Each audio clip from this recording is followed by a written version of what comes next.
కేసీఆర్ గారు మనకు ముఖ్యమంత్రి అయిన తర్వాత ఒక ఆటో అన్నలకే చేయలేదు ప్రమాద బీమా. ఆటో వాళ్ళు దగ్గర 6.5 లక్షలు 7 లక్షల మంది ఉన్నారు ఆటో కార్మికులు మన రాష్ట్రంలో.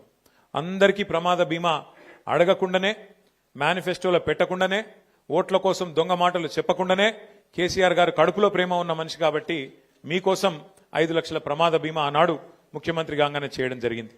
కానీ ఒక ఆటో అన్నలకు మాత్రమే కాదు, అసంఘటిత రంగంలో ఉండే కార్మికులు, వ్యాన్ నడుపుకునేటోళ్ళు కావచ్చు, జీపు నడుపుకుంటోళ్ళు కావచ్చు, ట్రాక్టర్ నడుపుకుంటోళ్ళు కావచ్చు, టాక్సీ నడుపుకుంటోళ్ళు కావచ్చు, అట్లాగే లారీ నడిపేటోళ్ళు కావచ్చు, దగ్గర మొత్తం రాష్ట్రంలో తెలంగాణలో 13.5 లక్షల మంది అసంఘటిత రంగంలో ఉండే డ్రైవర్లకు, ఆటో డ్రైవర్ కావచ్చు లేదా ఇతర రంగాల్లో ఉండే ఇంతకుముందు నేను చెప్పినట్టు jeep, lorry, taxi, van, tractor అందరికీ కూడా 5 లక్షల ప్రమాద బీమా కల్పించిన నాయకుడు మన నాయకుడు కేసీఆర్ గారి మాట నేను మీకు గుర్తు చేస్తా ఉన్నాను.